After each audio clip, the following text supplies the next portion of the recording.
তো বেশ কিছুদিন ধরে যাব করতে করতে চলে গেছিলাম ফাইনালি পলতার বৈশাখী মেলায়।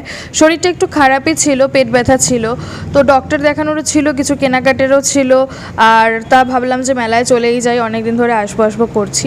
আর আমি আর সৌভিক গেছিলাম। আমি মেলায় বেসিক্যালি 2 দিন গেছিলাম। আগের দিন ক্লিপটা নিতে পারিনি, অতিরিক্ত শরীর খারাপ ছিল, তো ভিডিও করতে পারিনি। নেক্সট যেদিন গেছিলাম তাও সৌভিককে বলেছিলাম দুটো একটা ক্লিপ তুলে নিতে, আর ও তো সেরকমই ঢ্যাঁড়স, কী তুলবে, নিজেই ফোন ঘাঁটতে ব্যস্ত থাকে।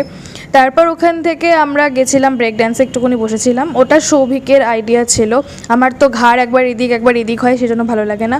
তো তারপর নাগরদোলনা চড়ে নিয়েছিলাম। এই জিনিসটা আমার খুব পছন্দের। আর এই মিকি মাউসটা দেখে আমার অলওয়েজ মনে পড়ে ছোটোবেলার কথা।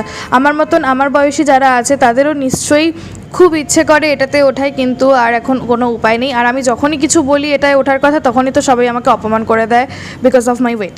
যাই হোক, এখান থেকে একটু কেনাকাটি করে নিয়েছিলাম, তারপর ঘুগনি কিনলাম, আর তারপর আমরা বাড়ি চলে আসলাম। আজ এতটুকুই।